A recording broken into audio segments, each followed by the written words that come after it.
Muito bem, pessoal. Boa noite a todos, então, para a nossa live aí de quinta-feira, 7 horas da noite. Já são 7h44, né? Estamos aí 15 minutos atrasado. Quem entrou, quem não entrou, não entra mais. Não, entra mais sim. Se quiser entrar, pode entrar que eu deixo. E vamos bater um papo, pessoal, sobre macroeconomia, continuando a nossa conversa de macroeconomia, que eu já falei com vocês, já abri o meu coraçãozinho para os meus amigos aí. É a área que eu tenho mais carinho, que eu gosto mais, né? Adoro falar de macroeconomia, acho macroeconomia fantástico, bem legal, dá para ter um debate muito interessante, dá para ter um papo legal sobre isso. Então, nós vamos falar então de macroeconomia e nós vamos falar de alguns indicadores, de algumas coisas que fazem parte aí desse processo, né? Que nós falamos na nossa videoaula. E aí, aproveitando que hoje não tem muita gente, eu queria bater realmente um papo com vocês, tá bom?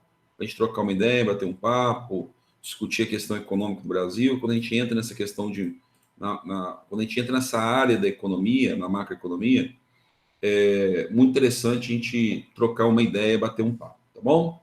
Então, eu vou jogar aqui o meu slide e vou compartilhar a minha tela com o primeiro conceito que eu queria bater um papo com vocês aí. Então, apresentação tela inteira, jogou para cá, e aí, muito bem.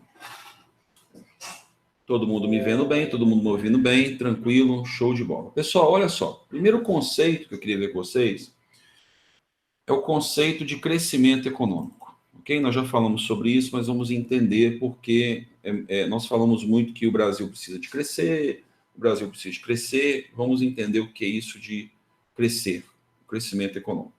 Então, eu queria a ajuda de alguém, sério mesmo, eu queria um bate-papo aqui agora, que na sala de aula a gente faria exatamente isso. Eu queria a ajuda de alguém, me ajudar aí no microfone, abrir o microfone, não precisa abrir a câmera, se o Thales quiser, porque ele está alinhadíssimo, ele pode. Eu queria que alguém me ajudasse a explicar não, só dar o conceito de crescimento econômico. Quem pode me ajudar aí? Primeiro conceito, crescimento econômico. Quem pode cooperar com o Tiléo aí? Vou fazer um sorteio aqui, quer ver? Quem vai falar? Quem vai falar? Andressa vai falar. Ah lá, o Felipe até saiu e voltou. Só porque eu falei que eu queria algum voluntário. Cadê a Andressa? Andressa, me ajuda aí. Abra o seu microfone, abra o seu coração. O que você entende como crescimento econômico? Gente, tem que ser eu. O primeiro da lista tem ordem alfabética aí, né? Ai, Senhor. Então vai lá. O PIB, por exemplo, se for do país, né? Isso. O PIB é uma medida de crescimento econômico, certo? Sim, Econômetro. certo. Então, por exemplo, a Trena está para o PIB, desculpa, o PIB está para economia, assim como a Trena está para medida de diárias, tá bom? Então, eu quero só ajuda o seguinte: o PIB mede o crescimento econômico. O que é o crescimento econômico para você? Movimentação de Ok. dinheiro, por Eu exemplo. falo para você que o Brasil cresceu, a economia do Brasil cresceu, o que você entende? Que a economia está indo bem, que as pessoas estão consumindo. Isso, muito bem. Então, pode fechar aí que eu vou complementar o que você falou, tá bom? Olha só, a Andressa falou que significa que a economia está indo bem e que as pessoas estão consumindo. Legal. Boa colocação a dela.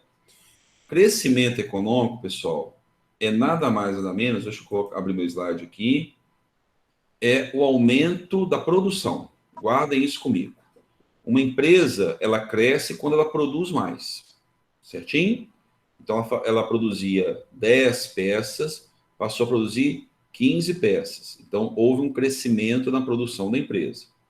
Um país cresce mais quando nós produzimos mais bens e serviços. Então, o crescimento econômico está relacionado ao aumento da produção de bens e serviços. Não quer dizer aumento do faturamento. Por que não? Imagine o seguinte: imagine que eu, Leonardo, esteja vendendo esse porta-copo aqui, ó, certinho? Eu vendia ele a R$ 1. Aí, semana que vem, eu vendo ele a R$ 2.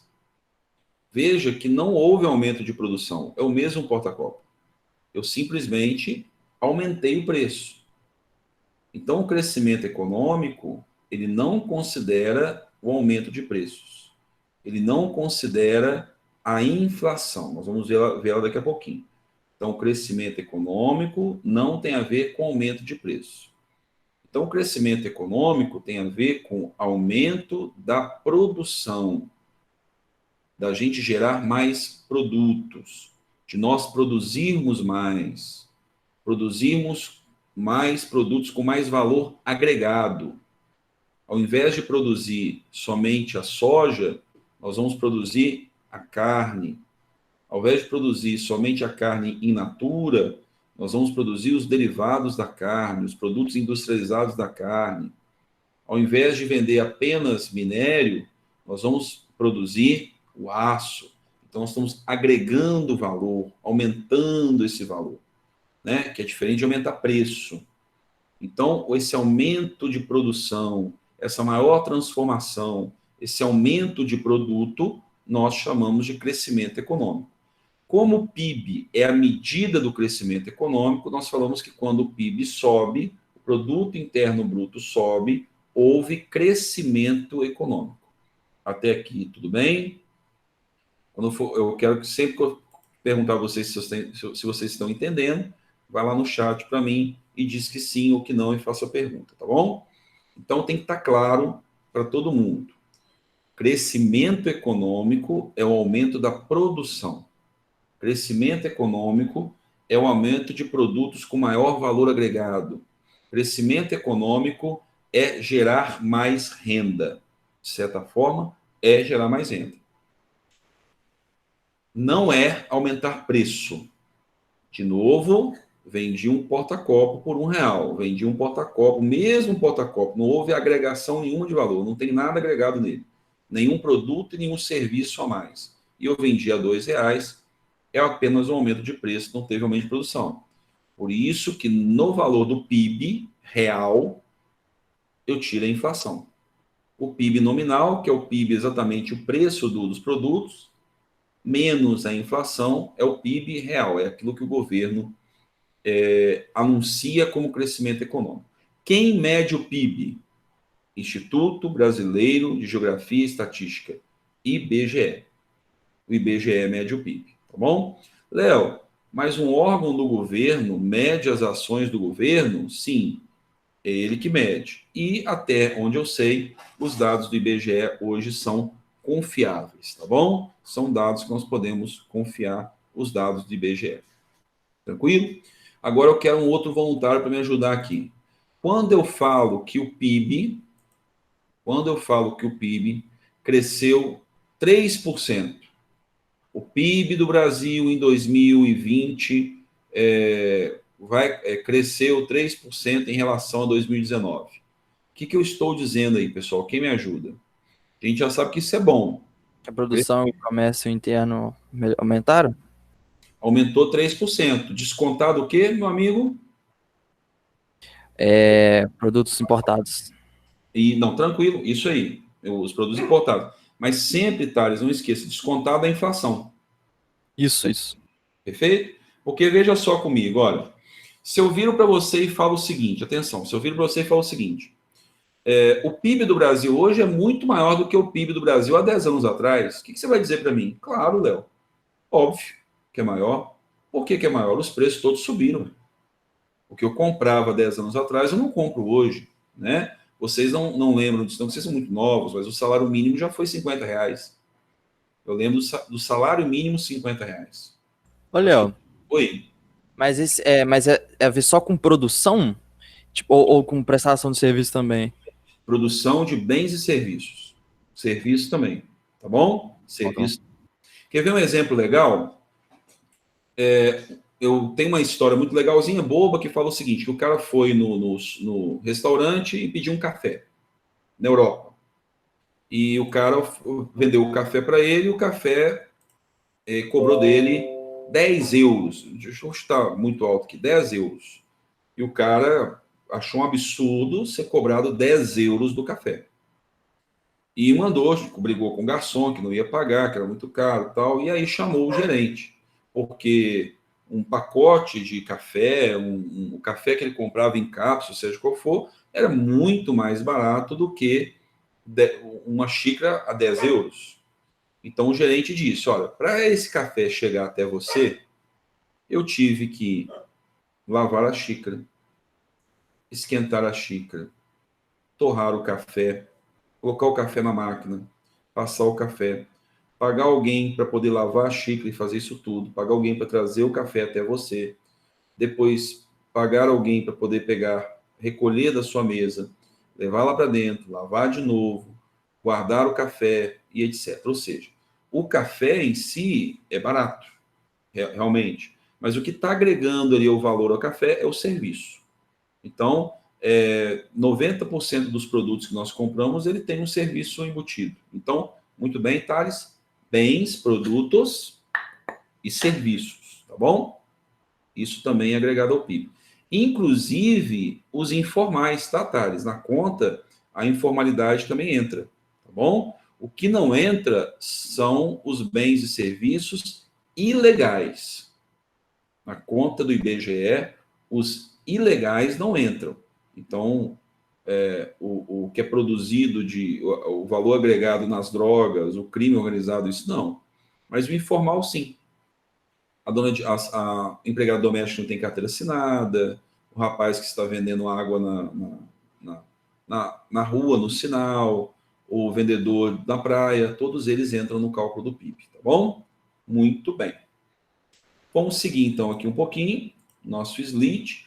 Agora eu quero trazer para vocês. Então, PIB já foi até tema que nós falamos em aula passada. Deixa eu até mover um negócio aqui rapidinho. Ó. Deixa eu ver aqui rapidinho. Deixa eu ver se eu... Só para relembrar vocês, para ninguém se esquecer. Isso aqui, ó. Pera, porque... Opa, peguei errado. Pronto, aqui. Só para os senhores relembrarem, para ninguém se esquecer, de uma coisa importante. Deixa eu ver onde está. Muito bem. Aqui, ó. Ninguém pode esquecer disso aqui, ó, que eu vou passar aqui agora. Isso, ó. Tá vendo? Esse é o cálculo do PIB. Do PIB. Então, transformando aqui, pronto, aí, ó. O PIB, né, o crescimento, a produção total de um país está relacionado ao consumo das famílias, ao investimento das empresas, gastos do governo, mais exportações, menos importações. Ok? Se nós consumirmos muito produto importado em detrimento aos produtos nacionais, né, a tendência é que o PIB caia, obviamente. Nós temos uma queda do PIB. Mas também, óbvio, tem vários produtos que nós não produzimos. Tem que lembrar disso aí. Tem vários produtos que nós não produzimos. Agora, um outro conceito que eu quero mostrar para vocês que é diferente. Crescimento econômico está ali, é o aumento do PIB. Mas crescimento econômico não necessariamente se converte em desenvolvimento econômico. Isso aí é um problema, certo? Crescimento econômico nem sempre se converte em desenvolvimento econômico. O desenvolvimento econômico é um conjunto de fatores que vão, afetar a qualidade de vida do cidadão. Ou seja, eu posso ter crescimento econômico sem alterar a vida do cidadão para melhor. Ou seja, um crescimento econômico sem desenvolvimento econômico. Raramente eu tenho desenvolvimento sem crescimento, mas eu posso ter, sim, crescimento sem desenvolvimento.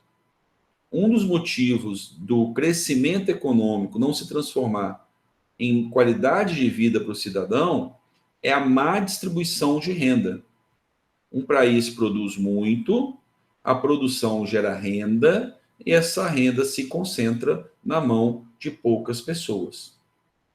poucas pessoas ganham muito mais do que outras. Poucas empresas detêm a grande parte do lucro e as pequenas empresas têm pouca parte do lucro. Poucas pessoas detêm uma porcentagem muito grande de renda. Isso faz com que, ou então, também, perdão, outro ponto é que esse crescimento econômico não é bem administrado pelos governos e pela sociedade e não se transforma em qualidade de vida para o cidadão. Os impostos não se convertem em melhor qualidade de vida. Então, o desenvolvimento econômico está muito ligado com o nível educacional do país, a saúde do cidadão, a longevidade que nós temos, então, o tempo que nós temos de expectativa de vida. Até mesmo, pessoal, o grau de felicidade, nossa, de estar feliz, de viver bem, de viver feliz, de viver com satisfação, né? Isso está ligado com o desenvolvimento econômico, em um país desenvolvido economicamente. Então, observe que eu posso ter países com alto crescimento econômico, ter uma economia grande que não se converte em qualidade de vida para a população. Dos 192 países do mundo, o Brasil é a 8ª maior economia do mundo. Vocês sabiam disso? Que o Brasil é a 8ª maior economia do mundo? Primeira maior economia do mundo, vou ver se eu lembro, hein? De cor aqui, Estados Unidos.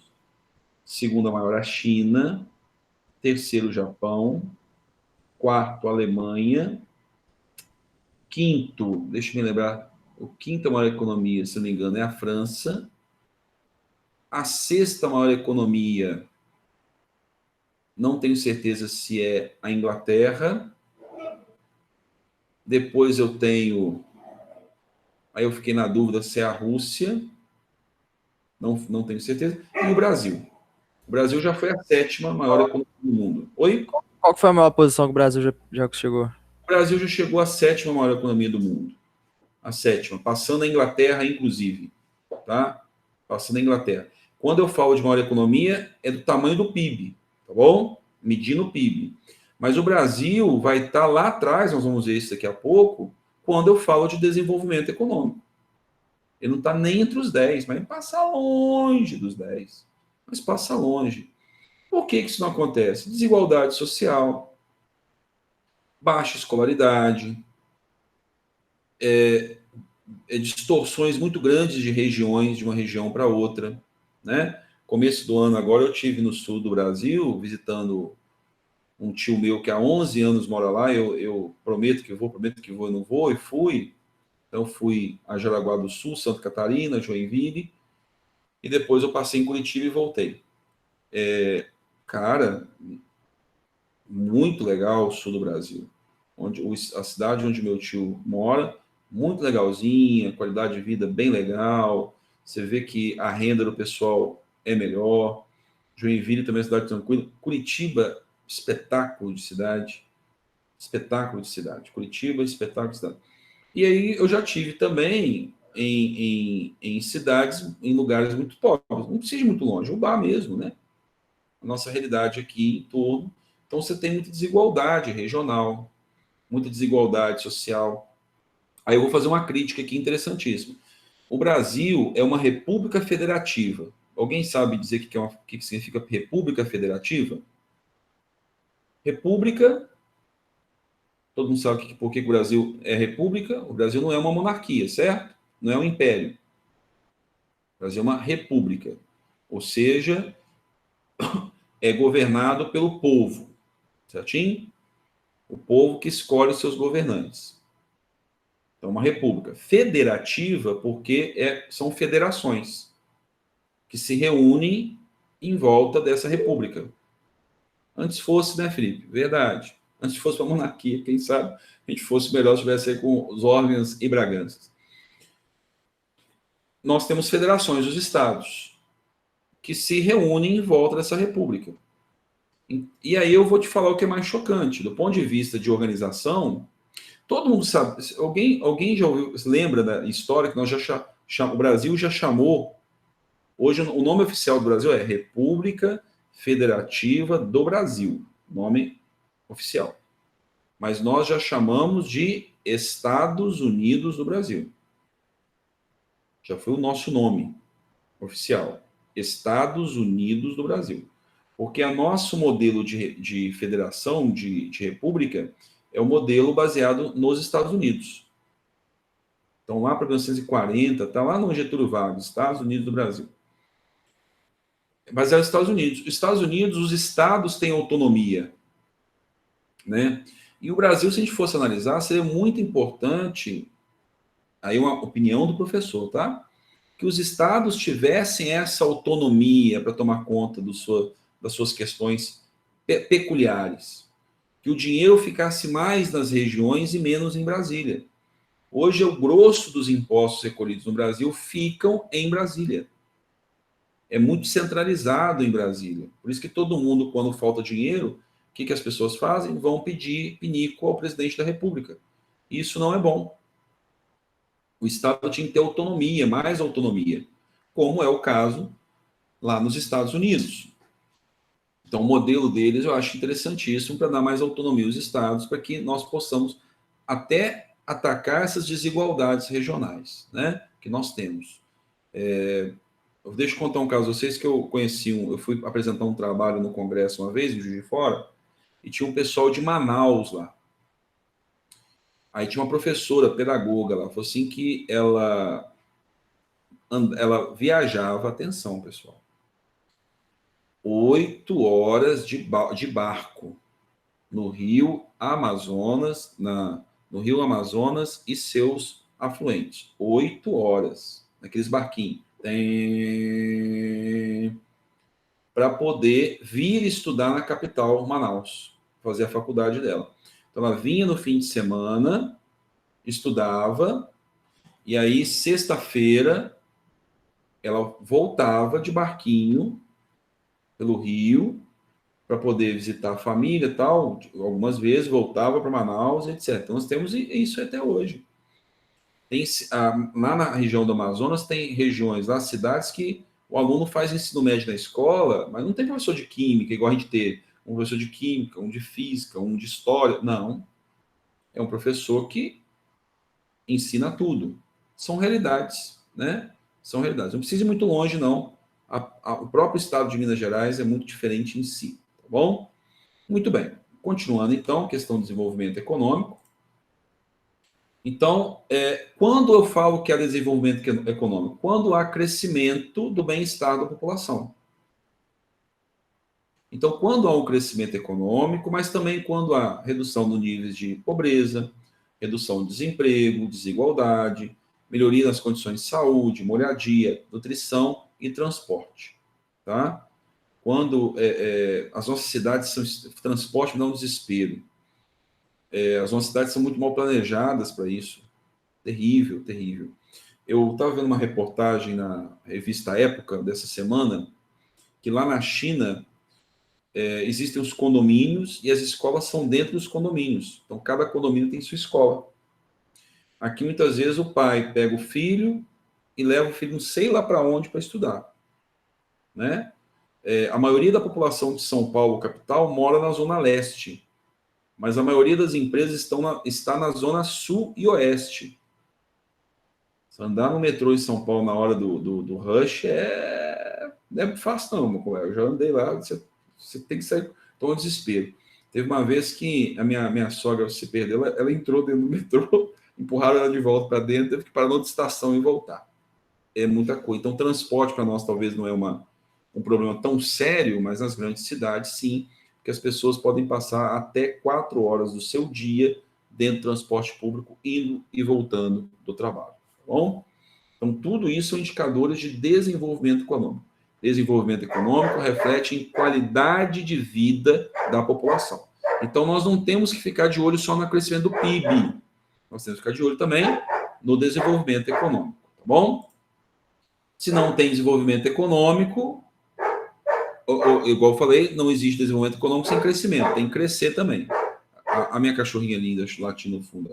A gente tem que crescer para desenvolver. Então, legal nós temos várias coisas legais no Brasil, qualidade de vida, tecnologia, pode comprar, mas eu não posso deixar o povo para trás também não, né? Eu tenho que olhar para o cidadão que não tem o que comer muitas vezes, isso ainda é uma realidade no país. Assim como é uma realidade a questão do racismo, né? Assim como não adianta a gente falar que o nosso país, não tem desigualdade, tem pobreza, tem racismo, quem é branco tem mais chance do que quem é negro, quem é pobre tem muito menos chance de quem tem a classe média, a classe rica. E eu brinco com vocês, é verdade. Qual que é o grande chave para o desenvolvimento econômico a longo prazo? Léo, legal, dar o Bolsa Família, dar uma assistência, dar uma ajuda, fazer programas governamentais, tudo, mas eu quero que alguém me ajude. Qual é o grande investimento que a sociedade, que o governo pode fazer para que haja desenvolvimento no longo prazo? Onde que nós temos que investir? Educação. Não tem outra. Não tem outra. Ou educação ou educação. Não tem outra. Não tem outra saída.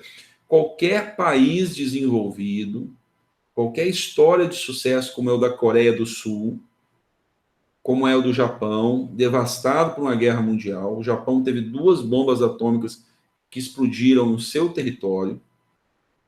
A Coreia do Sul enfrentou uma guerra contra a Coreia do Norte na década de 50, 40 e 50, depois da Segunda Guerra Mundial, certo? Todos esses 2 países, eles investiram pesadamente em educação. Não há outra saída sem ser educação, ok? Educação, pesquisa de novos produtos, novos medicamentos, novas formas de trabalhar, da melhora, pesquisa na área administrativa, para fazer as coisas melhor. Eu falei com vocês que antes de começar a live, de empresas que não tem, sequer entende como funciona o fluxo de caixa dele, falta de qualificação, falta de estudar, de entender a necessidade que tem isso, tá bom? Então, a educação é o grande investimento futuro para o aumento da produção, da produtividade e do desenvolvimento econômico. Não tem outro, tá bom? A famosa linha, né, dos países do Sul e do Norte, isso aí dos livros de geografia, só para vocês relembrarem que os países desenvolvidos nós chamamos de países do Norte, e os países subdesenvolvidos, países que procuram desenvolver, estão na linha do Sul. Eu sou muito contra o desenvolvido e subdesenvolvido. Eu entendo o seguinte, que existem os países que entenderam a importância do desenvolvimento, do bem-estar da população, da educação, do envolvimento da população em políticas públicas, e os países que não entenderam, certo? A diferença é basicamente essa aí. Ok, deixa eu colocar para vocês aqui os indicadores que nos mostram o que é o desenvolvimento econômico, tá bom? O primeiro, você já deve ter ouvido falar dele. Como é que eu meço o desenvolvimento econômico? Tá aí o primeiro. O primeiro é o famoso IDH, ok? É o Índice de Desenvolvimento Econômico. Perdão, Índice de Desenvolvimento Humano.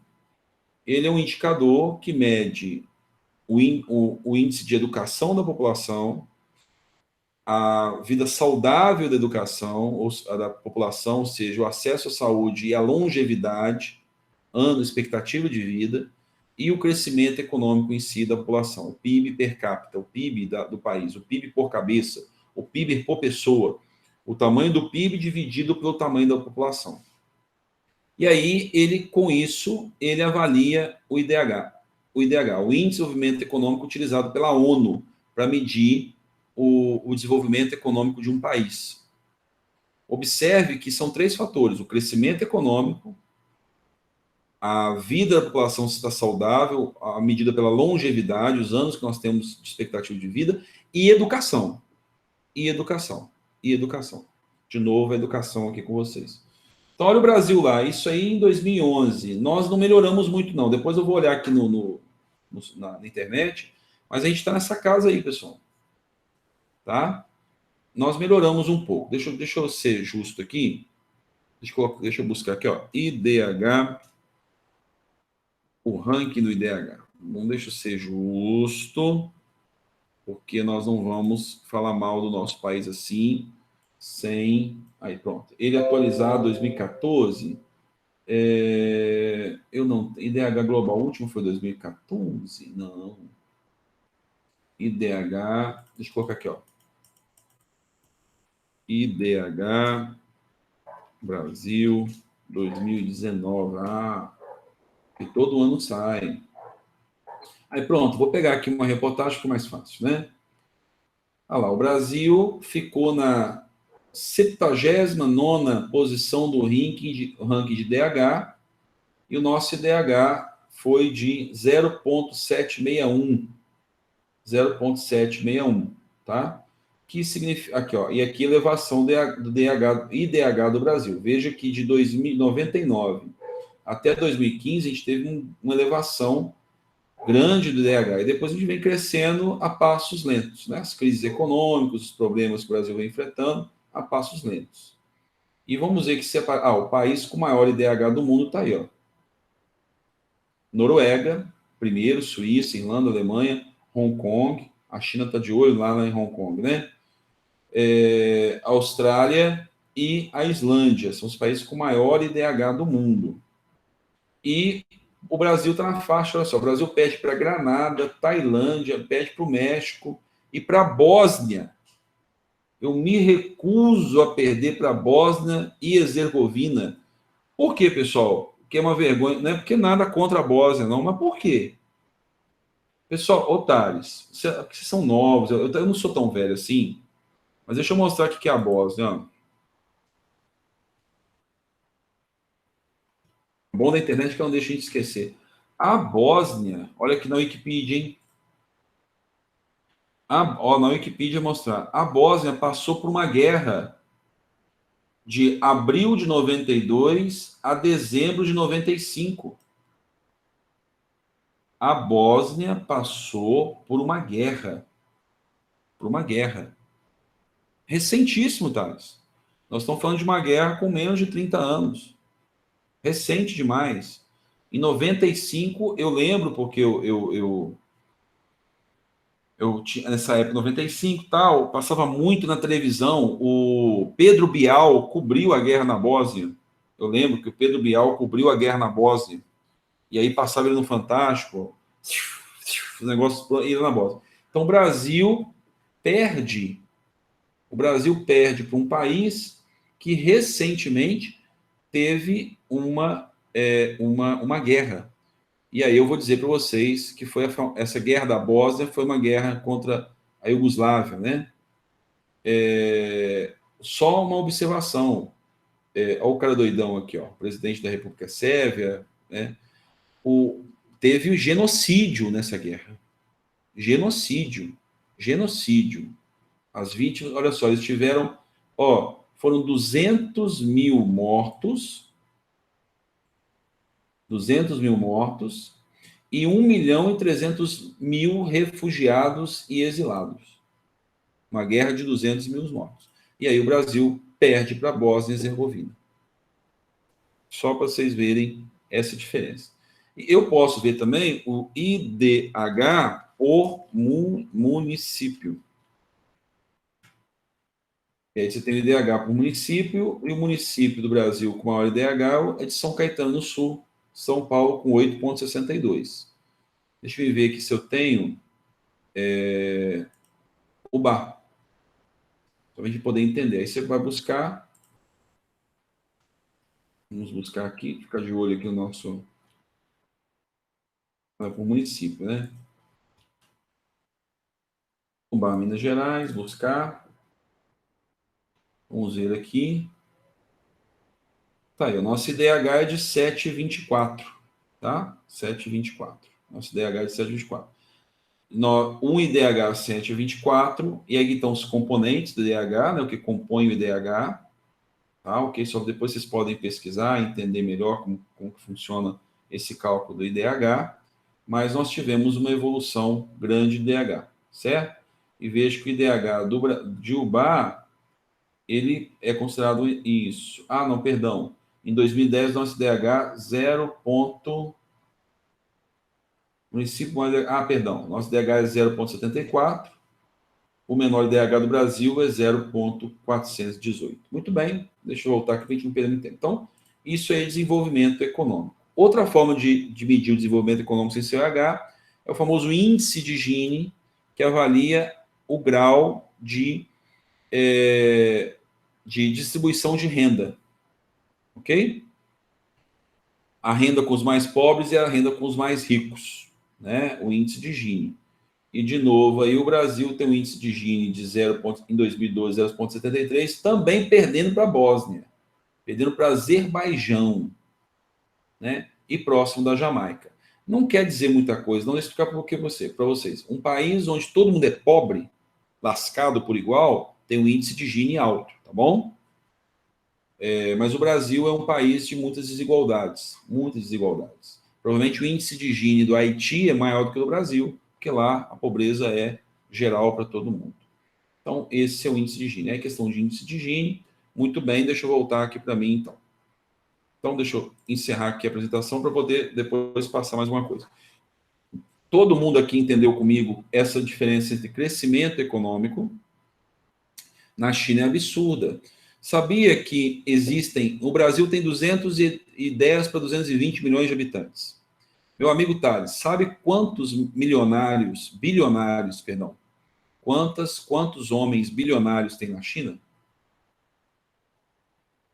Quantos homens milionários, milionários? 141 milhões de milionários tem a China. 141 milhões de milionários tem a China. Então, é muito milionário, é muito dinheiro. Um aluno meu que morou agora 2 anos na Austrália, depois de formado, ele disse que os chineses estão comprando a Austrália. Os chineses estão comprando a Austrália. Tem muito chinês milionário que está indo para a Austrália e fazendo a festa lá. Austrália, Nova Zelândia e demais regiões. Então, muito bem, fechamos aqui. Vamos para um segundo conceito. Lembrando que hoje eu vou avançar um pouquinho mais. A gente prometeu isso, tá? Claro que quem não puder, não vou anotar aqui o nome dele, obviamente, para meu caderninho de rancor, mas pode sair se quiser, tá bom? Tem problema não. Hoje nós vamos aí até com as próximas 9 horas que eu preciso disso hoje com vocês, tá bom? Conceito. Vou falar, Brenda, com certeza. Vou falar dos exercícios. Não esqueci dele não. O finalzinho é o exercício, tá bom? Agora vamos falar de um outro conceito importante, tá? Que é um conceito de inflação, ok? Que é um conceito de inflação. Então, vamos comigo aqui. E isso aqui que eu vou mostrar também está nas nossas apresentações, tá bom? O primeiro a traçar mais ou menos esse conceito de inflação foi um economista inglês do século, próximo ali a Adam Smith, do século XIX, que foi na verdade, do século XVIII, que foi o David Hume. O David Hume, ele começou a avaliar que a moeda é uma mercadoria, como outra qualquer. E como qualquer outra mercadoria, se ela tem demais, ela desvaloriza e fica barata. Se ela fica escassa, ela valoriza. Então, ele começou a observar que aquilo que ele comprava no passado não compra mais no futuro. E começou a observar que a quantidade de ouro que veio das Américas e encheu a Europa, muito ouro da América Espanhola, do Brasil também, mas mais da América Espanhola, invadiu a Europa. E ele começou a perceber que o ouro já não era começou a perder valor por ter muito. Ok? Muito bem. O mais recente, alguém que defendia essa questão da moeda, é o Milton Friedman. Qual que é a teoria que eles têm? A quantidade de moeda circulando vai definir o valor da moeda. Se tiver muito dinheiro circulando, mais dinheiro do que produção, o que vai acontecer? A moeda vai desvalorizar. produzir dinheiro, criar dinheiro, imprimir dinheiro, é uma forma de fazer com que a moeda desvalorize. E desvalorizar a moeda significa precisar de mais dinheiro para comprar a mesma coisa. Esse conceito, pessoal, é o conceito que nós temos hoje é o conceito de inflação. É o conceito de inflação. Aqui tem muita coisa americana, eu quero trazer isso aqui para vocês. Ó. Quando o valor da moeda começa a subir,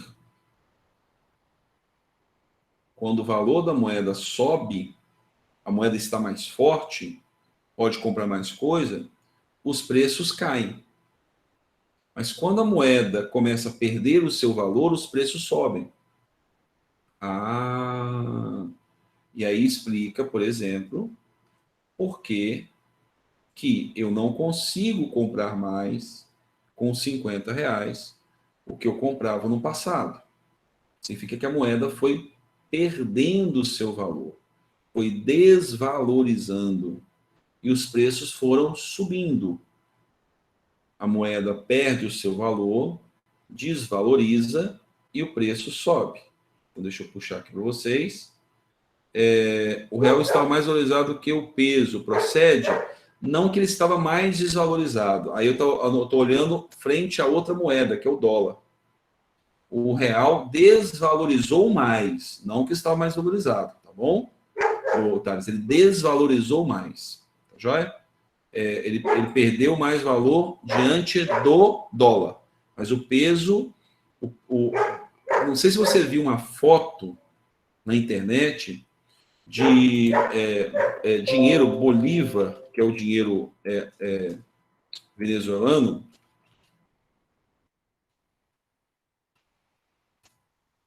É muito interessante para a gente mostrar isso aqui, como é que funciona. Quer ver, ó? Deixa eu ver se eu acho aqui, ó. Isso aqui é chocante, é legal pra caramba. Teve um artista que ele pegou alguns bens alimentícios, e colocou diante da moeda venezuelana Bolívar. Pessoal, isso aqui é o tanto de dinheiro, de notas de Bolívar, que é a nota do dinheiro venezuelano, que você precisa para comprar este frango.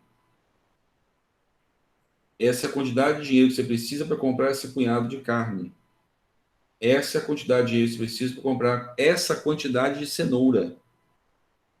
Imagina você levando isso aqui para o supermercado para comprar isso aqui de cenoura. Isso é um retrato da desvalorização da moeda. Ok? É um retrato da desvalorização da moeda. Extremamente. E é verdade, tá, Breno? Isso tudo aqui é verdade. É um retrato da desvalorização da moeda venezuelana, que é o peso. E realmente ele desvalorizou a este nível. Tá bom? Então, só para vocês entenderem melhor, não vou entrar aqui nesses gráficos, não me preocupem com eles. Pronto, aqui deixa aqui, depois vamos falar. Só para você entender que o que aconteceu na Venezuela é que o dinheiro desvalorizou, perdeu o valor. Eu não acredito mais na moeda.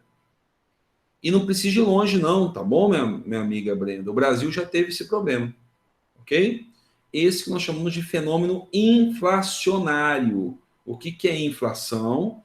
É o aumento generalizado dos preços na economia. Quando a moeda começa a perder o seu valor. Atenção, né? Quando um produto só subiu, não. É igual minha avó foi ao supermercado, tomate subiu, eu falei assim, a inflação voltou, tomate está caro. Não, tomate está caro. Inflação é quando tudo sobe de forma generalizada. Isso é inflação. De forma generalizada, nós chamamos isso de inflação. Ok? Então, inflação é aumento generalizado dos preços. É quando a gente começa a olhar para as coisas e ver que o que eu comprava não se compra mais. O dinheiro que eu tinha para fazer a compra não compra mais o que eu precisava. Certinho? Isso nós chamamos de inflação. E isso, claro, é um problema. Tá joia? É quando o dinheiro não não compra mais o que comprava. Só para vocês entenderem aqui, ó, deixa eu pegar aqui, ó, para vocês aqui vocês entenderem melhor o que seria a inflação. Só um instante, eu parei a apresentação aqui, estou voltando nela. Deixa eu mostrar aqui para vocês. Pronto, aqui. Se vocês entenderem aqui, pegar uma outra apresentação minha aqui, deixa eu projetar ela aqui, para eu explicar a vocês o que é a famosa inflação.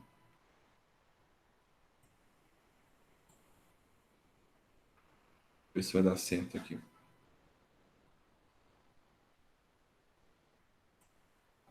Pronto. Peguei errado, só um minutinho, pessoal. Isso aqui já é... Pronto, agora sim. Ah, senão fico triste se sumisse. Alguém colocou a inflação. Deixa eu mostrar a vocês, então, o que é a nossa famigerada inflação e que o Brasil já sofreu problemas seríssimos com a inflação, tá bom? Então, vamos lá. Deixa eu ver que tem alguém colocou aqui uma coisa, eu não consegui ler. Já li muito sobre aquela crise de inflação que o Brasil passou. Nós vamos ver aqui rapidamente. Eu vou mostrar para vocês aqui. O Brasil já teve uma inflação, pessoal, de 2.000% ao ano. Ou seja, isso aqui custava R$1 no começo do ano, ok? E no fim do ano custava R$200. No 1º de janeiro, R$1. No dia 31 de dezembro, R$200. Imagina o que é isso? Imagina o que é isso? Nós íamos comprar as coisas, era 1 milhão. Ah, quanto que custa aqui? 1,5 milhão de cruzeiros. 1,5 milhão. Porque a moeda desvalorizava, a gente tinha que ficar cortando zero. Então, a inflação, o que é a inflação? A inflação é o aumento do nível de preço, de forma generalizada. Ok? Igual eu falei para vocês já. Então, isso aqui, ó, é um aumento de preço. Ó. Teve um aumento de preço. Subiu. Né? Igual eu falei. Inflação é um aumento, um processo crescente de vários produtos. Isso é um processo inflacionário. Ali é um aumento de preço. Subiu o tomate, ok. Isso é um processo inflacionário, tá? Como que eu calculo a inflação? A inflação é dada, se você for ver nos livros, é dada com o valor π, e é o seguinte, eu pego o preço hoje de um produto, diminuo dele o preço do passado e divido ele pelo preço do passado. Por exemplo, isso aqui hoje custa 12, já custou 10, então 12 menos 10, 2, dividido por 10, 20%. Okay? Então houve um aumento de 20%. Tá joia? Aí, Thales, pode ser, normalmente o IBGE faz análises de quinzenas, meses, trimestres e ano. Tá bom? É um período, você tem que definir qual que é o período. Aí faz quinzena, meses, ele tem várias medidas ali. Então ele vai medir esse aumento da inflação. Mas como eu disse, não é um aumento de um produto. Por isso que nós usamos, o IBGE usa o índice de Lasper. Esse cara aqui bonito toda a vida. Que é assim, ó, só para vocês entenderem. Eu pego o preço dos produtos que você compra, arroz, feijão, batata, etc, etc, multiplico pela quantidade que você compra. Depois eu pego os preços daquilo que você comprou no passado, vezes a quantidade que você comprou no passado, para variar, para ver se houve ou não inflação. Por quê? Porque talvez você comprou, a sua compra desse mês deu R$300. Do mês passado deu 250. Mas só que você comprou mais. Eu tenho que medir parâmetro com parâmetro, né? Então, eu vou analisar aqui, para olhar a inflação, a quantidade que você comprou e os preços que você comprou. Depois eu espero, meço de novo na próxima vez que você for fazer. Então, faço a nova medida, tá bom? E o IBGE observa o nosso padrão de consumo. Por exemplo, a inflação, para mim, é diferente de uma inflação a uma pessoa idosa. Por quê? Porque eu não compro tantos remédios como uma pessoa idosa. A inflação, para mim, é diferente de uma pessoa que tem filhos estudando. Eu não pago o colégio de filhos. Então, isso tudo o IBGE pondera para falar que os preços no Brasil subiram. Que a inflação, houve inflação no Brasil e de quanto houve essa inflação. E aí, continuando aqui, olha como que já foi a inflação no Brasil, pessoal. Olha quanto que já foi a inflação no Brasil. O nosso amigo Collor lá, nós já chegamos a ter uma inflação de 82% ao mês. Ao mês. O que significa isso? Que eu chegava numa loja e pedia para comprar no dia 1º de janeiro, o produto custava R$100. No dia 31, no último dia de janeiro, o produto estava custando R$ 182,39. Olha só. E aí, deixa eu contar uma coisa para vocês. O salário não aumentava igual os preços aumentavam, não. Vou explicar novamente novamente não, vou explicar melhor, perdão, Thales. Por isso que os nossos pais, eles têm a política de fazer compra, de ir no supermercado e encher o carrinho de compra. Sabe por quê? Porque recebia num dia, e se você não corresse para comprar naquele dia, amanhã os produtos eram com outro preço. Os produtos eram remarcados todos os dias, praticamente. Então, eu pegava o meu dinheiro e saía correndo para comprar. Por isso, nós temos essa política de estocar comida, de guardar dinheiro, de fazer compra. Porque se deixasse o dinheiro dentro de casa 2, 3 dias, ele não valia a pena. Ok? Tinha que comprar. Ô Thales, tinha gente que colocava o dinheiro hoje na internet ótimo, né? No banco, e de hoje para amanhã, o famoso overnight, rendia 2% de hoje para amanhã. 2% de hoje para amanhã. Porque a inflação era muito alta, o dinheiro não valia praticamente nada. Desvalorizava muito. O meu avô, Léo. Oi, pode falar. O meu avô perdeu um sítio desse jeito. Falaram com ele que o dinheiro rendia muito na poupança. Ele vendeu o sítio, colocou o dinheiro na poupança e foi vivendo do juro. Com menos de um ano, acabou o dinheiro. Putz, merda. Não dava. Era muito doido. Porque ele rendia muito, mas desvalorizava muito, né? Muito. Então ele pegava. Nada, valia nada. Se eu for fazer mais, era no sítio.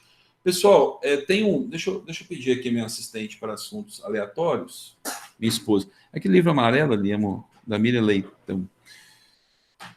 O meu avô, talvez o avô de vocês ou o pai de vocês, tivesse dinheiro em banco, ele nessa época, aqui, ó, o Collor, tá vendo aqui, ó, o famoso plano Collor, ó, 1990, março de 90, plano Collor. Sabe qual foi a grande ideia? A grande ideia do nosso presidente Fernando Collor, com a sua ministra da Economia, Zélia Cardoso, né? Casada com o belíssimo Chico Anísio. Zélia Cardoso casou com o Chico Anísio. Ela era, tadinha, muito ruim de serviço. Tiveram a ideia de fazer o seguinte: nós vamos confiscar o dinheiro de todo mundo que tivesse dinheiro no banco e vamos deixar para cada um equivalente a $50. O que seria hoje em torno de R$250. Se você tivesse na poupança 30 mil, vendi um carro, vou colocar na poupança 30 mil. Você amanhã no banco ia ter R$250. Não, Otávio, isso aí é terrível. E aí, pessoal, a Miriam Leitão, nesse livro aqui, ó, tá de coisa para baixo, né? Nesse livro, Saga Brasileira, que ela conta a história da moeda brasileira. Legal? Ô, Léo. Oi. Antes, uns 15 dias antes dela de confiscar o dinheiro, o que eles fizeram de incentivo foi quem tinha casa própria financiada, eles deram desconto para quitar, né? Mas não falaram por quê, eles só davam desconto, para não ficar o dinheiro na poupança. Isso aí, cara. Foi uma grande... E muita gente ligada ao governo ficou sabendo, né, antes. Cara, resumo da ópera. Confiscou o dinheiro do povo, até hoje o pessoal não viu esse dinheiro direito, e no livro da Miriam Leitão ela fala de empresário que chegou a suicidar. Tem uma história aqui triste, cara, de um casal, ele ia casar, ninguém pagava nada antecipado porque a moeda não desvalorizava. Eles iam pagar na semana do casamento, porque foi feriado bancário, eles avisaram isso no domingo, decretou feriado bancário na segunda, e terça-feira o pau quebrou. Eles iam casar no sábado, na outra semana. o dinheiro de toda a festa, buffet e tudo estava confiscado. Lua de mel e tudo, né? E sem contar empresários que ficaram sem dinheiro, infartaram, morreram, ou até mesmo tentaram suicídio nessa época. Isso em 1990, tá, pessoal? Março de 90. 16 de março de 1990. O Collor tomou posse em 15 de março e fez essa belíssima cagada em 16 de março. E não adianta colocar a culpa só no Collor, não, porque o Supremo Tribunal Federal da época decretou que a ação era constitucional. Então, o Judiciário apoiou essa ação esdrúxula. O Congresso apoiou, tá? Só vocês entenderem. Não foi só ele, não. Todo mundo na época apoiou e deu o que deu. Muito bem, a inflação caiu, mas depois a inflação voltou, né? E o que acabou realmente com a inflação foi o Plano Real, né? Aí o Plano Real, nosso querido Itamar Franco, presidente da República, mineiro de Juiz de Fora, o seu ministro da Fazenda, Fernando Henrique, depois o Fernando Henrique sai para ser candidato a presidente. Então, Rubens Recupero foi, então, o ministro da Fazenda da época. E o Fernando Henrique assume, e o Brasil hoje, graças a Deus, ainda não teve a volta da hiperinflação, tá? Essa inflação louca, onde o dinheiro não vale nada. E como que o IBGE calcula a inflação? Ele pega a amostra de domicílios, verifica como que nós fazemos o consumo, vai para as ruas, questionários, pesquisa, e aí ele faz o cálculo da inflação em 12 capitais, em 12 regiões metropolitanas do Brasil. Ele não calcula em todo o Brasil, não, mas em 12 regiões metropolitanas. E aí nós temos os famosos índices de inflação, que são essas medidas. O IGPDI, eu tenho o IGPM, os mais famosos é o IGPM, que é da Fundação Getúlio Vargas. Normalmente a inflação que corrige o aluguel e contratos de aluguel. E o IPCA, que é do governo, que é medida do governo. Ele pega 11 principais regiões metropolitanas, na verdade agora 12, e verifica como o consumo das famílias que recebem de 1 a 40 salários mínimos, visitando cerca de 28 mil comércios, tá bom? Para poder definir o índice de inflação. Inflação é quando esse preço sobe, deflação é quando o preço cai. O que pode fazer a inflação subir ou cair? Foi a pergunta do meu amigo Thales. Thales, deixa eu mostrar para você aqui algo mais complexo, mas não precisa se preocupar, não. Vou te mostrar aqui que é algo mais complexo, mas não precisa se preocupar. O que compõe a inflação, tá? Deixa eu mostrar para você aí, para você conhecer. A inflação, ó, a equação da inflação daqui, ó. Deixa eu ver. Isso. Pronto. Não, aqui é a curva de Phillips, não quero mostrar a curva de Phillips. Deixa eu ver se eu vou ter aqui. Pronto. Não quero Phillips ainda, não quero Phillips, não. A inflação, ela é medida basicamente o seguinte, ó. A medida da inflação, que esse Y aqui ok? A medida da inflação, mais a inflação esperada. Então, isso aqui não é para decorar, não é para se preocupar. O que eu quero dizer isso? Dentro da inflação, do fenômeno inflacionário, existe a expectativa. É isso que eu quero mostrar para você. A expectativa. Quer ver como é que existe a expectativa? Cadê o Cadu? Cadu tá aí, Cadu? Ó, abri meu zap sem querer. Oi? Cadu, olha só, me ajuda aqui. Você tem empresa, não é isso? Você é comerciante, perfeito? Sim. Show. Certo. Bom, perfeito. Aí vamos lá. Aí eu viro, você está lá definindo a tabela de preço sua. Você olha para ela sempre, né? Sim. Comigo aqui. A primeira coisa que faz você subir o preço é o seu fornecedor subir preço, certinho? Correto. Show de bola. Agora, se você tiver assim, cara, economia instável, tô com medo, tá todo mundo subindo o preço, meus concorrentes também estão subindo o preço, vou subir o preço também. Você não faz isso? Fato, acompanha o mercado. Acompanha o mercado. Então, o que eu quero dizer para você? A inflação, a subida de preço, o que está composto nela? Não só o aumento de preço do fornecedor, mas a sua expectativa em relação ao preço. Se você ficar com medo, você tem que se resguardar. Como que você resguarda? Subindo o preço do produto. Sim. Então, quando a economia está muito instável, a gente está com muito medo e o bicho está pegando, a inflação sobe com forma de defesa do empresário. Concorda comigo?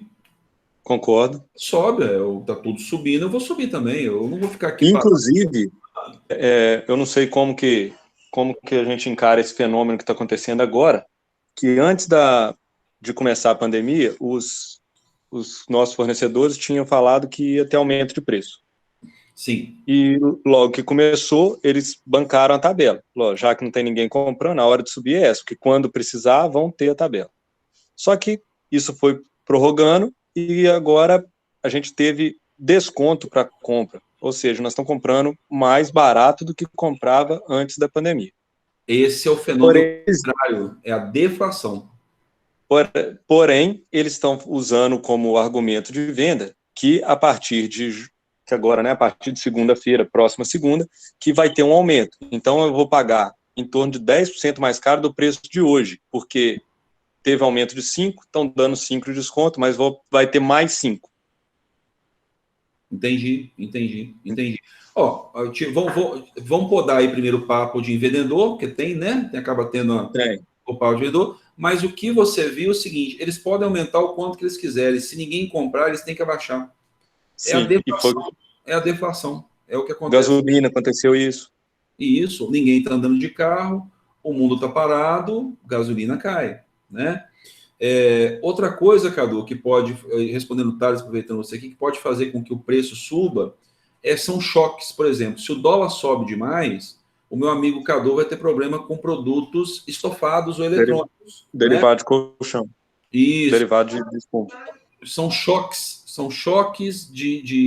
por exemplo, se a gasolina sobe demais, o frete sobe e tudo sobe.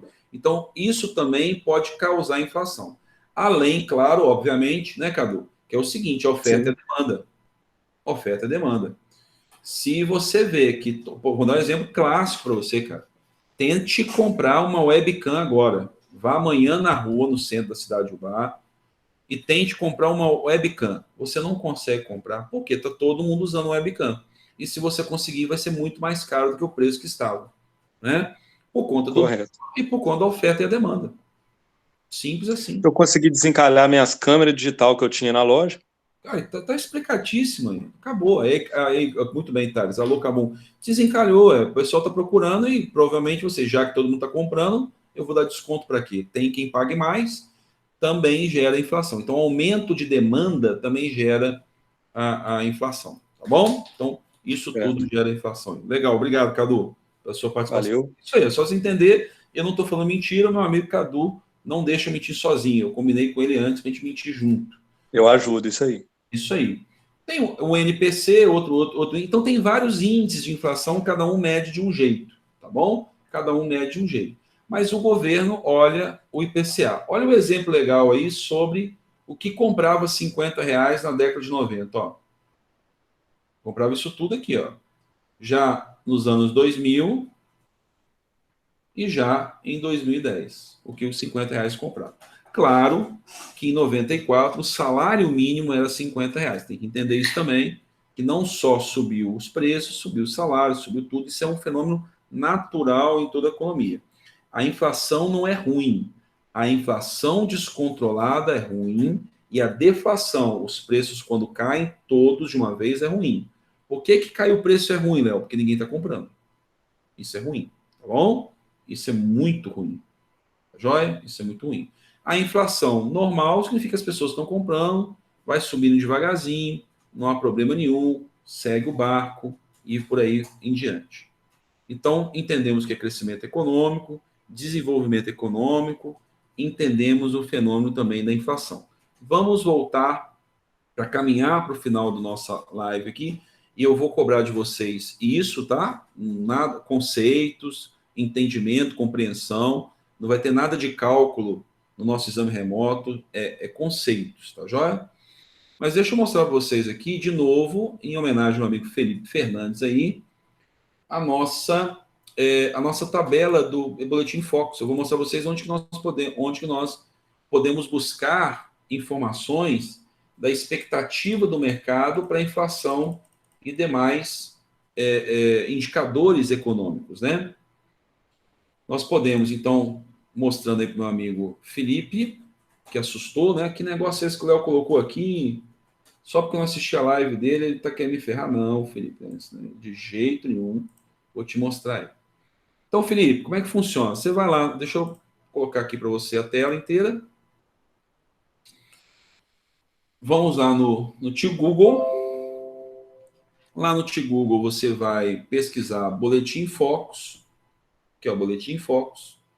O que é esse Boletim Focus? O Boletim Focus é um relatório que sai toda semana das instituições financeiras. Felipe, quarta-feira que vem, antes... Pessoal, atenção, é bom o Felipe ter falado. No calendário nosso lá de lives, depois busca que está lá no grupo da sala. Eu pus uma live da Vanessa, 6 horas da tarde. Eu sei que nem todo mundo pode, mas nós vamos gravar, tá bom? Semana passada, o Jean me pegou no susto e eu não gravei. Não foi por maldade, não. Porque ele pediu a live, eu falei que ia fazer e esqueci de gravar. Você tem que me lembrar de gravar, se vê que eu não estou gravando. Antes do exame remoto da Vanessa, semana que vem, ela vai fazer uma live. Ela falou que aceitou. 6 horas. E eu vou fazer uma live também antes do exame remoto, 6 horas. Em vez de ser 7, 6. Tá bom? Então nós temos mais uma live antes do exame remoto aí para ajudar a galera. Você vai lá em Boletim Focus, Felipe. Relatório da expectativa do mercado para vários indicadores financeiros. Tá bom? Isso aqui é a expectativa do mercado para que você possa saber o que podemos esperar dos próximos meses, do próximo ano. E aí você vai baixar lá em PDF. Clicou. E aí você vai ver esse monte de indicador legal aqui. Então, hoje já ficou mais fácil. Ó. O pessoal já entendeu o que é IPCA. Então, olha só, Felipe. A expectativa do mercado para fechar o ano é uma inflação de 1,55%. Baixíssima inflação. Baixíssima. Ao ano, não estou falando no mês, não. Fechar 2020 com 1,55. Ninguém está comprando. Existem países que vão fechar em deflação. Algo delicado. Então, inflação de 1,55. O PIB, que nós falamos, crescimento econômico, uma queda de 6,25. Né? Algo não muito bom. E a taxa de câmbio, o dólar, a 5,40. E a Selic, que nós falamos ontem, que é a taxa de juros que o governo paga para quem emprestar dinheiro para ele, 2,25. Mas como assim, Léo? Se você tivesse hoje R$1.000 para emprestar, qual é a pessoa, empresa ou entidade mais segura que você vai ter? Ô, Thales, uma vez por semana, toda segunda-feira, 9 horas, sai uma nova, tá bom, Thales? Segunda-feira, 9 horas. Se você tivesse R$1.000 hoje, qual que é a pessoa, instituição que você emprestaria dinheiro que teria o menor risco de te dar problema, calote ou atraso? O Léo. Ambev. O Léo. Eu, R$1.000, eu peço R$1.000. O governo, pessoal, o governo. Léo, o governo, o Bolsonaro o governo deixa de investir em educação e saúde para pagar juros da dívida, porque se ele não paga juros da dívida, ele cria um problema de credibilidade na economia fora do comum. Então, o governo é o ser, a entidade mais com menor risco para empréstimo de dinheiro. E aí eu pergunto, se o governo está emprestando a 3%, que hoje a Selic está a 3%, taxa Selic, o Sistema Especial de Liquidação e Custódia, 3%, então todas as taxas de juros tendem a cair. Não quer dizer que cai, tá, pessoal? Tendem a cair. Quando a Selic sobe, todas sobem. Por que a Selic está tão baixa? Porque a inflação está baixa. E o governo quer que, ao invés de você guardar dinheiro, ele quer que você gaste o dinheiro, que você consuma, que você coloque o dinheiro no setor produtivo. Olha, e a Selic está para ir a 2,25 A agora, né? expectativa é fechar o ano em 2,25. 2,25. A menor taxa da história, o Cadu. A Selic já chegou a 42% ao ano. Tá? A taxa de juros é baixa porque o governo não quer... Felipe Santos, a taxa de juros está baixa hoje porque o governo não quer que você empreste dinheiro para ele. Ele não quer que você coloque dinheiro no banco. Ele quer que você gaste o dinheiro. Porque se essa taxa de juros está alta, os bancos também pagam mais para você guardar o dinheiro lá. E se a taxa de juros está baixa, o financiamento está mais barato. Né? O financiamento está mais barato. Então está mais barato financiar. Eu recebi uma proposta de financiamento aqui, de dinheiro emprestado, da Caixa, etc. Oferece sempre, né? Ela oferecia 6% os juros ao mês. Isso é agiotagem, né? 6%. Já me ofereceu aqui a 1,9 agora. De 6 para 1,9 ao mês, né? Isso aqui, 2,25 é o ano. Tá bom?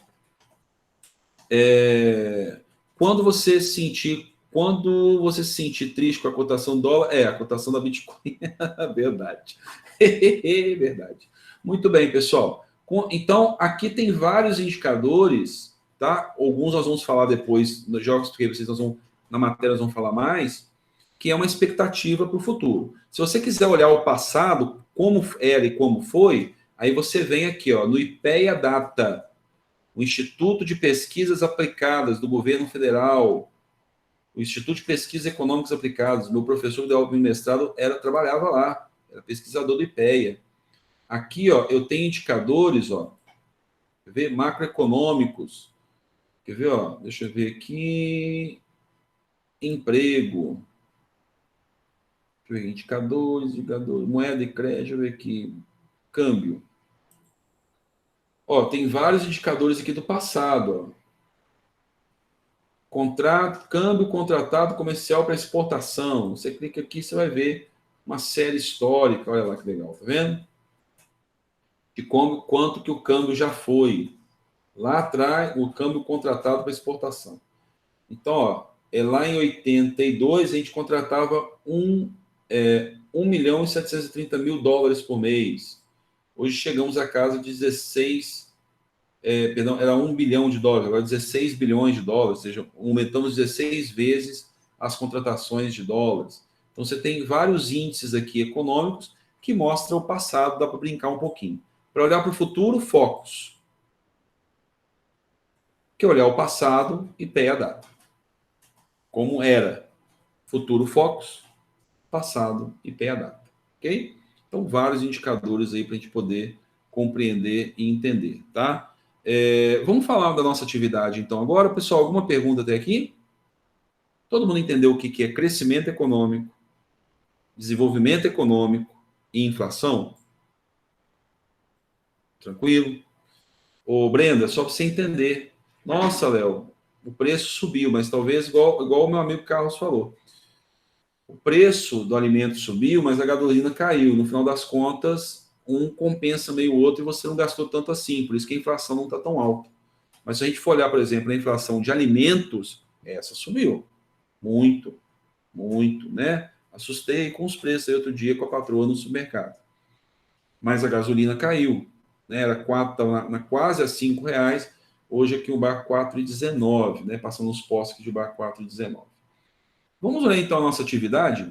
Agora que nós já estamos aí com bastante tempo já de live, eu falei que ia tomar um pouquinho mais de tempo. Lembrando que nós vamos ter mais uma antes do exame remoto semana que vem, às 6 horas, tá bom? E eu vou fazer um complemento também para vocês disso aqui, tá? Então eu tenho que postar a live de ontem, essa live, temos mais uma live. Eu vou fazer um vídeo complementar para o fim de semana aí, tá bom? Vocês verem como é que eu gosto de falar desse assunto. Deixa eu mostrar então a atividade para vocês. Vamos falar de coisa boa, vamos falar de top term.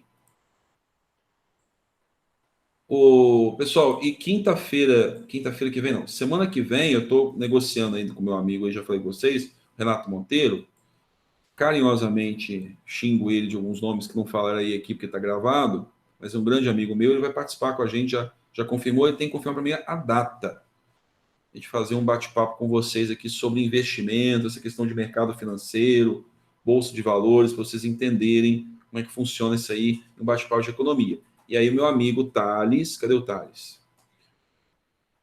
É aí que eu vou colocar o Thales. Cadê o Thales, meu amigo Thales? Tô aqui, tô aqui. Ô, Thales, deixa eu falar uma coisa pra você me corrige se eu estiver errado. Eu confundi você achando que o negócio era hoje ou não? Eu confundi que era hoje. Ah, por isso que você tá bonito. Mostra de novo a sua beleza. Não, quero ver o Thales. Não. Então abre aí. Agora você Abre a perdeu, câmera. agora eu troquei de roupa de Não, novo. abre aí. Não, esse negócio. Não, sai, crê dos pais. Ah, desculpa, Thales, desculpa. Você achou que era hoje? Não, vai ser semana que vem. Não vou mais hoje, não. Hoje live normal. Semana que vem você participa comigo, tá? Beleza, beleza. Ô menino bonito de papai. Deixa eu mostrar para vocês então o exercício. Desculpa, Thales, se eu te confundi aí. Tá tranquilo, tranquilo. Semana que vem eu vou fazer gravar, vai ser no YouTube, vai ser no Troba, vai ser bonito. Vou chamar minha mãe para ver também. Minha mãe pergunta assim: você só dá aula ou trabalha também, meu filho? Mentira, pessoal. Minha mãe fala isso comigo, não. Vamos à nossa atividade, então. A atividade, deixa eu jogar para o lado de cá, pra vocês entenderem a pedidos. Se tiver dúvida, nós semana que vem temos live de novo, a gente tira essas dúvidas aí da atividade. Só meu Word abrir aqui, que hoje ele está com preguiça. Pronto.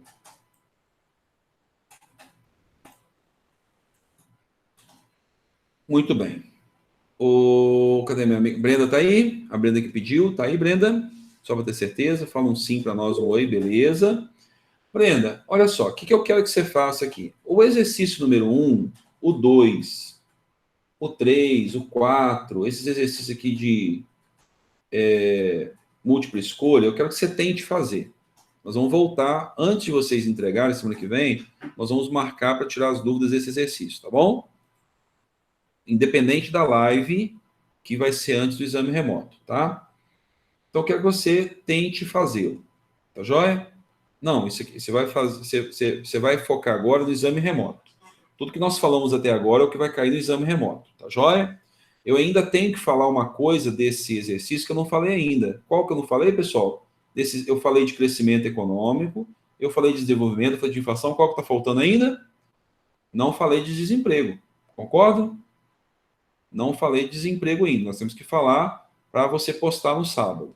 Tá joia? Na nossa exame remoto, eu vou basicamente cobrar aqui, ó. Desemprego não. Tá bom? Ainda falta desemprego. Então, você vai tentar fazer. Vai ler e tentar fazer. Tá joia? O exercício número 5, ele é dissertativo, ó. Aí eu vou te dar uma luz aqui. Defina a inflação. Então, você vai dar o conceito de inflação. Ok? Tá lá, tranquilo. Inclusive, eu quero mandar essa apresentação para vocês aqui, que eu não mandei de inflação. Deixa eu salvar lá na área de trabalho para mandar para vocês, deixar no siga. E agora que eu reparei que eu não mandei esta. Então, tá na nossa live de hoje o que é inflação. Então, definir inflação. E depois eu peço para você justificar a seguinte frase. Olha lá. Eu falei hoje também.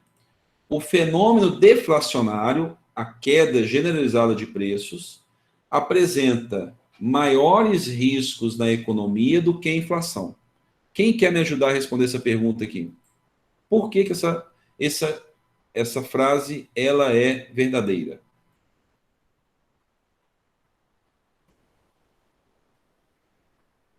Quer tentar aí, Felipe Santos? Felipe Santos está jantando. Sopa de letrinha. Felipe foi no banheiro lá, sem vergonha. Quem quer me ajudar com essa frase aqui? O fenômeno deflacionário, ou seja, uma queda dos preços, é mais arriscado do que a inflação.